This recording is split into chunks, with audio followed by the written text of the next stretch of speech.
Okay, welcome to our Erev Shabbat Parashat. That's Parashat Sav, and on the brink of Haggadah Pesach, the holy holiday of Passover or Pesach. When do we make the supernatural natural? It's a question that is alluded to, the answer of which is alluded to in our parasha, and it really has a powerful connection to our Haggadah and the themes of the night of Leil Seder. So I'd like to start off with our parasha and see if we can, as seamless as possible, segue right into our Haggadah in honor of the impending Haggadah Pesach that's upon us before we know it in 5 nights. So we are in Parashat Sav, and Parashat Sav begins with talking about a fire. In other words, it's referring to the Korban Olah, it's a full burnt offering on the Mizbeach, on the altar. And the Torah says in Pasuk Bet, Savet Aaron ve'banav lemor zot Torat ha'olah, hi ha'olah al mokedah al mizbeach kol halayla. This Korban Olah, this offering, is part of the context of a scene where there is a burning, there's a mokedah on the altar the entire night. When? Ad haboket, until morning. The Torah somewhat emphasizes the fire of the altar does burn on it. Then, 3 Pesukim later in Pasuk He, and the fire on the altar is going to burn on it. It will not extinguish. That actually is a command. And we are told by Hakamim that there were 3 different areas of combustion wherein the Kohanim were responsible to light wood on fire, to create a fiery area, an area of potential coals, and potential burning. And they were very functional for the different, various different modes of burning and combustion that were necessary during the course of any day in the Beit HaMikdash, depending on how busy it was. That's both the offerings offered on the altar, the large altar, Mizbach HaGadol, Mizbach HaNechoshet, as well as for the purpose of the Ketoret, for the incense on the smaller gold, Mizbach HaZahav, inside the Hechal, later on inside the Beit HaMikdash. And then there was another pile that had to burn. It had to be present at all times. The constants were taken from that. In other words, for the Ketoret, for the Ner Tamid. And there's a very interesting question that's brought up really as a fact, but it's really addressing a question in the Gemara Masechet Shema in Daf Kabet Amud Bet, page 22b. It addresses and alludes to the fact that we had a phenomenon in the Beit HaMikdash, and that is, amongst a number of them, that is that there was an esh shiyored min hashamayim. Miraculously, you have to say, there was a constant pillar of fire which descended from heaven. When did that begin? It begins in next week's Parashat Shemini.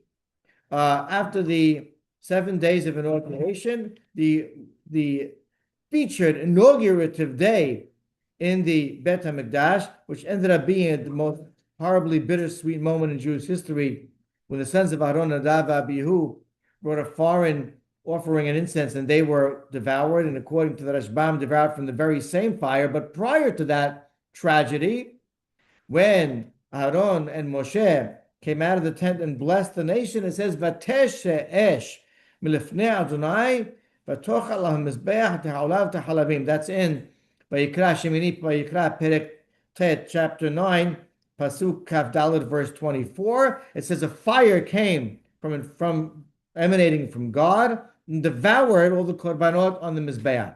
That fire remained, the fire from heaven, and you see it present all the way in the day of Shlomo HaMelech, after the actual Beit HaMikdash was inaugurated.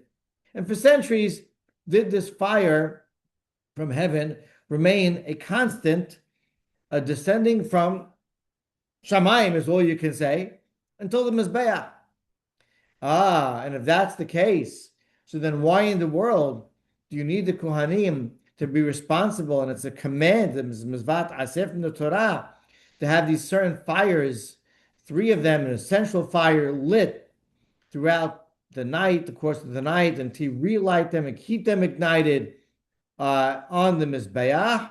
The Gemara, in one fell swoop, asks and answers that question, and says they still have to bring Maaseh Hijot from the Hijot. They still must bring personally, plainly, naturally, not miraculously.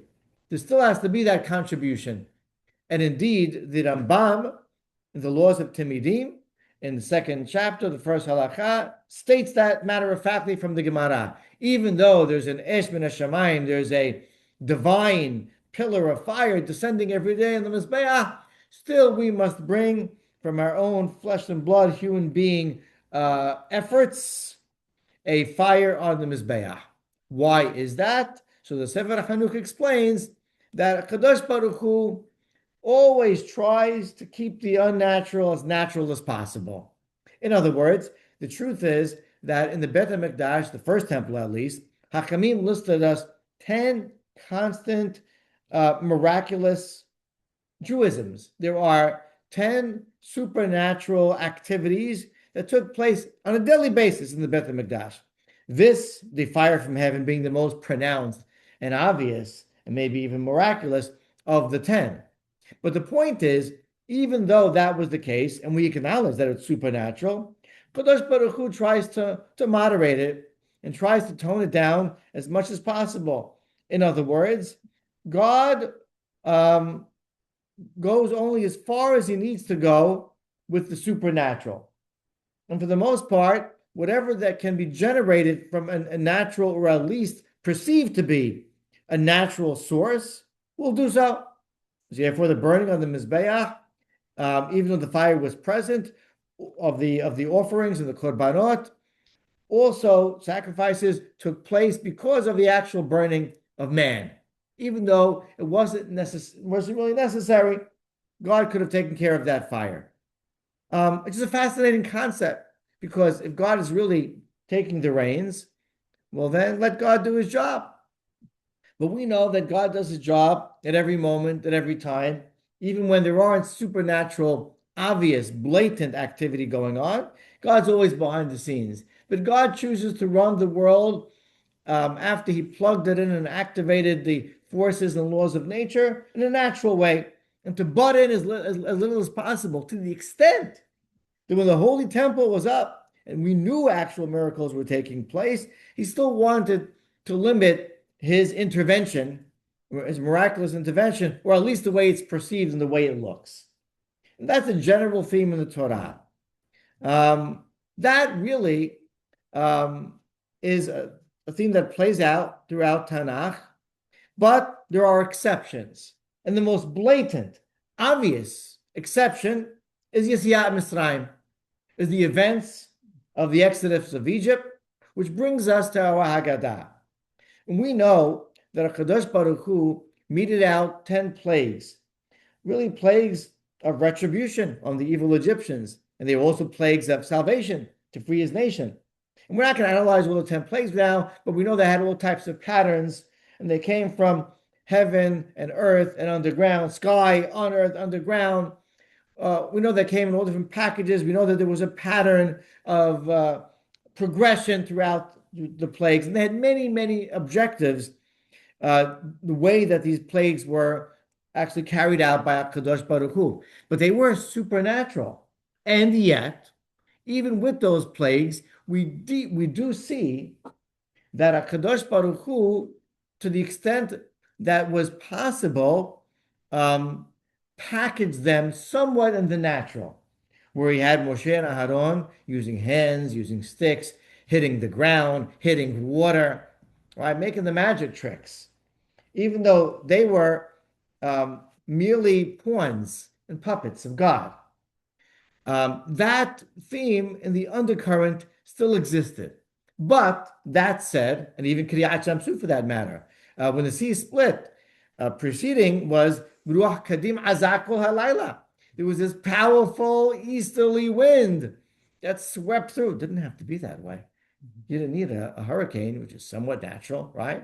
Could have just split it right there and then on a nice sunny day with calm winds. God didn't choose to do that. Morena Bukhim Rambam talks about that. Still in all, we can't point to a more supernatural set of events in the history of mankind than those events in Yetziat Mitzrayim. And a super objective, maybe the most critical objective to those events, was a Kadosh Baruch Hu introducing himself to the world, to civilization, to mankind. God saying, hello, hi, I am God, nice to meet you. And for God to do that in a world of paganism, a world of blindness, and a world of dark, spiritual darkness, God had to do it in a very eye-opening and earth-shattering, literally, manner, so that it was very obvious to everyone that it was God. And what we see in the Haggadah is those lessons, I like to say, in a very developmental manner. What do I mean? So, of course, in our Haggadah, we're instructed by Hachamim, right in the Mishnah, that the way to convey, to fulfill the mitzvah of conveying the story of Yetziat Mitzrayim is actually to take a paragraph from elsewhere in the Torah, Parashat Kitavo in the beginning, when it instructs us about the mitzvah of the bikurim, of the first fruits and the first produce, that was brought once a year in great fanfare to Yerushalayim by every member of the Jewish nation that had any first produce and fruits to bring. And upon bringing them and offering them to the Kohen, every single Jew had to make a proclamation. The proclamation starts from Arami Oved Avi. It's a 5-pasuk proclamation. Essentially, it was a statement by every Jew saying that I understand my humble beginnings. I'm very grateful for where I was and from where HaKadosh Baruch Hu brought us to where I am now, and everything that I had to go through in between, which includes our formation as a nation, and after our servitude and suffering under the Egyptians, crying out to God, and eventually God intervening with great salvation, acts of miracles, redeeming us, and then bringing us to the land. And here I am right now. That's the proclamation. So say Hachamim, here's the recipe for the Haggadah. Take that paragraph, quote segments, terms, sentences from that paragraph, and elaborate on each one. Articulate as much as possible the meaning behind those phrases, draw them out, discuss them, draw from other sources, which actually point to the actual events in real time when they happen, i.e. from Parashiot Shemot and Va'era and Bo and Bishalach and all the places in Tanakh to try to support these phrases. And that's how we build the essential part, with additions, but the essential part of our Haggadah. So in doing so, there's one pasuk from that source of the Bikurim in Parashat Kitabo that it might be in that group of Pesukim the most important one, because that's the pasuk in the Haggadah that speaks of the actual miraculous act of redemption by Kadosh Baruch Hu.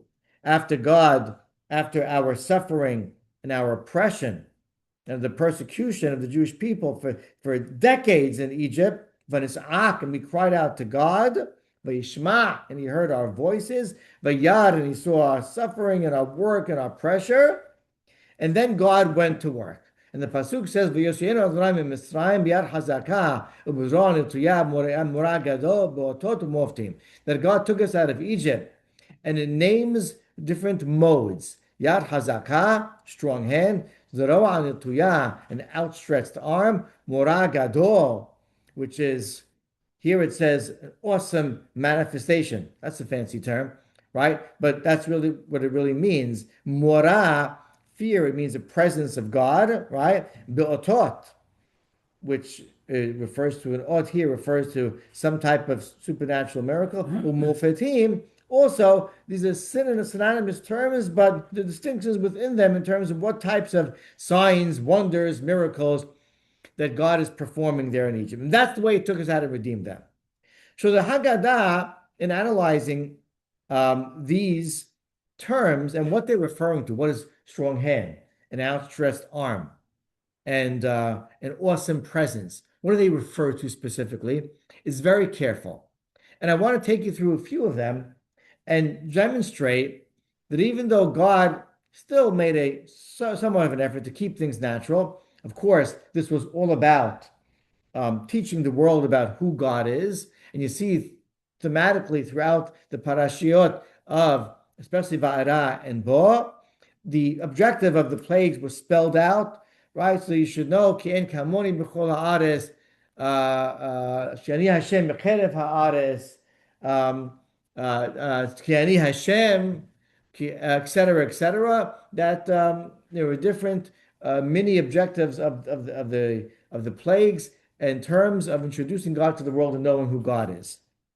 And here, the Haggadah takes these terminologies from that one pasuk and tries to apply them to certain ones of the plagues.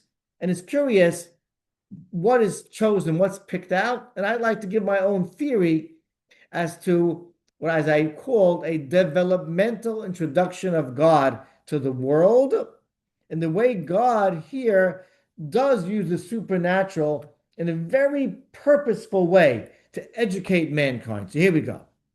The first phrase I'm going to not deal with. The Haggadah says he took us out, him, not an angel, not any messenger, him himself. Biyad hazakah. Haggadah analyzes and says, what does a strong hand mean? Zohadevet. It's the fifth plague, the plague of pestilence, of disease for all the animals. They all died, or at least most of them. And how does the Haggadah know that the word yad, strong hand, is referring to that, the David? Because in the Makkah, it quotes, goes back to Parashat Vayera, and quotes in the plague of David, Hine yad Adonai hoya. And here's where, if you're Halabi, we get going. But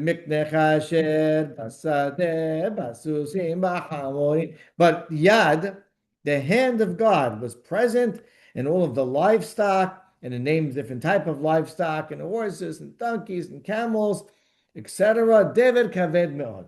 The word yad was there, the hand of God. The hand of God.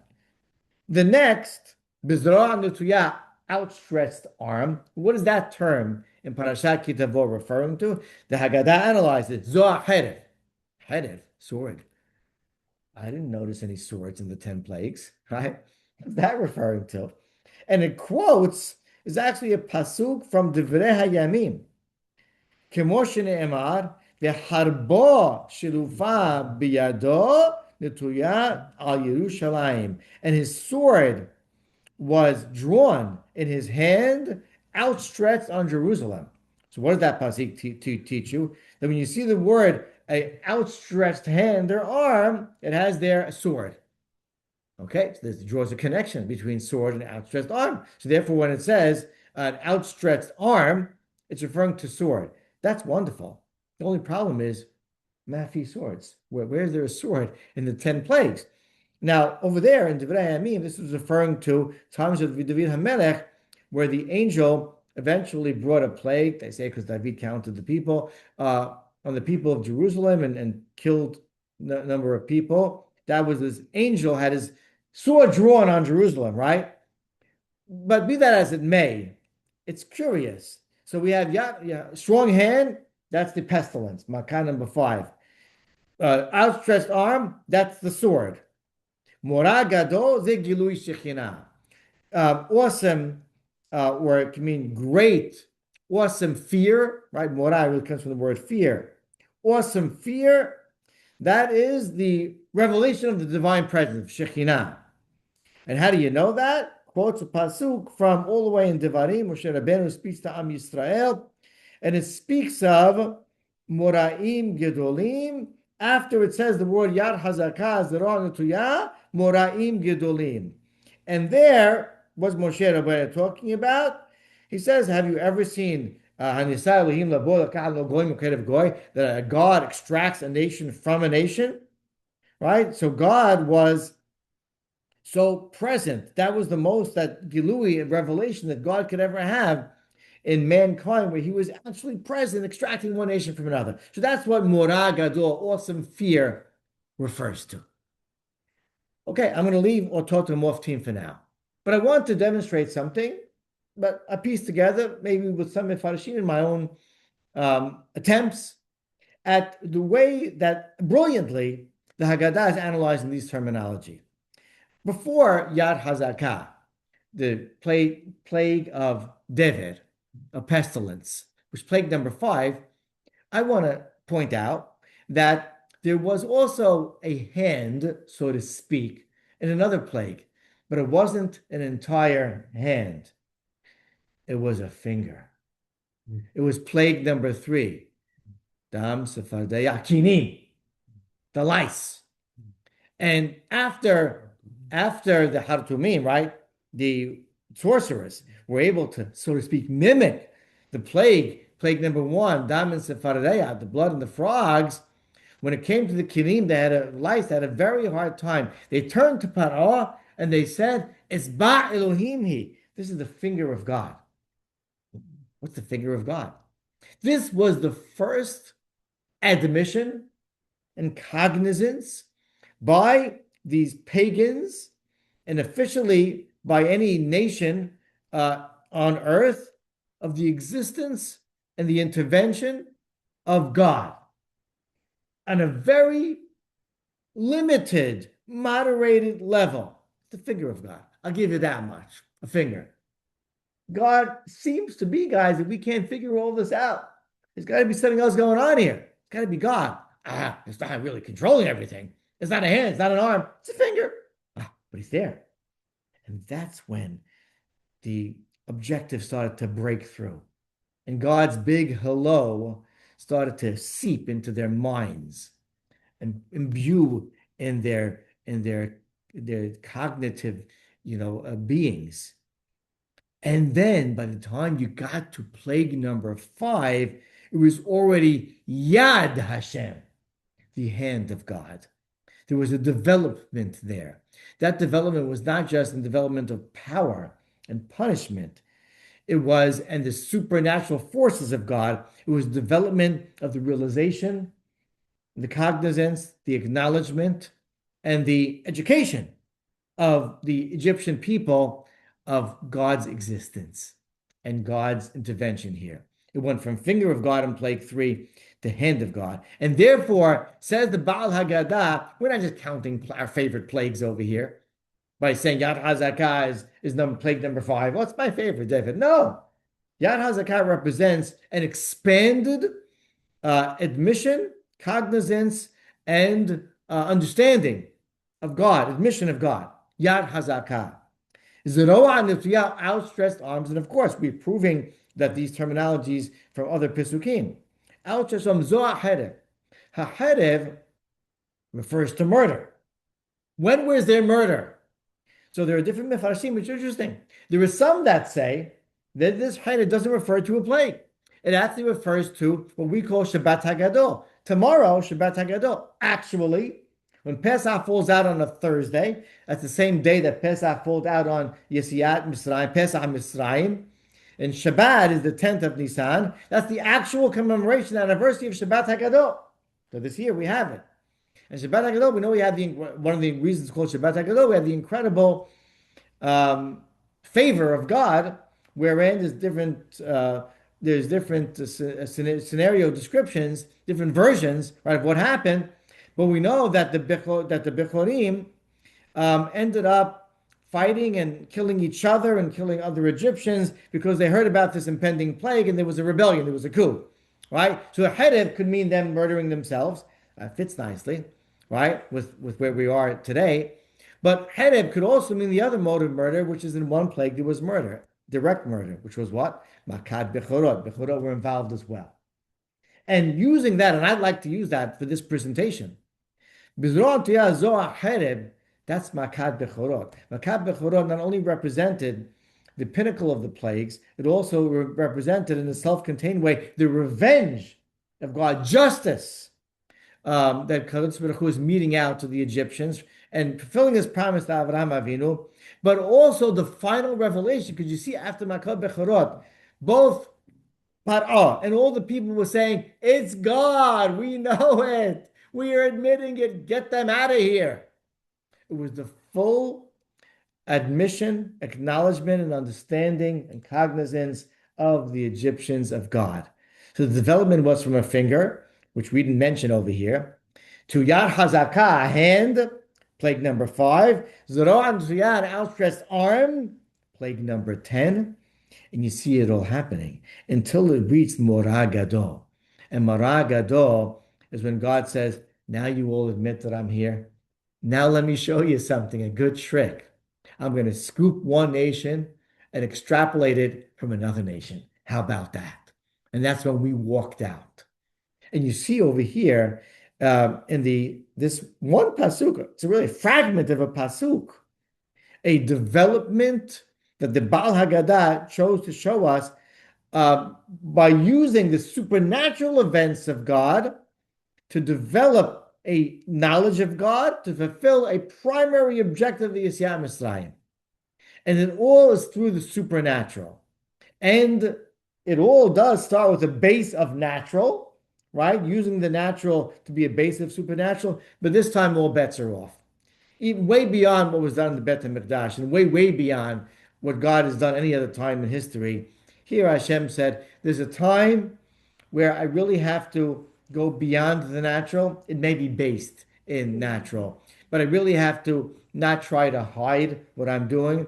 And that time was really a one time in history, in our holy history, where Kadosh Baruch Hu, through the 10 plagues and the splitting of the sea, really introduced himself to the world. And that is something that is very much pronounced in our Haggadah. Of course, a great goal of ours on the night of Pesach to be able to engage in conversation about this and detail and elaborate upon it. And it's something that later on, in smaller ways in history, more like lightning in a bottle, kept itself.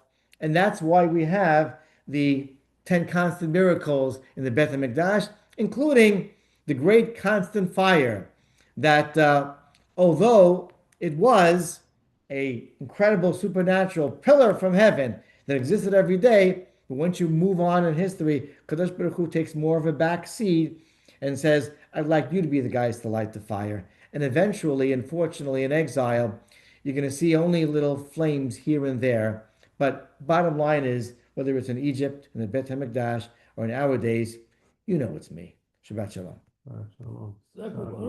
Very nice. They say that as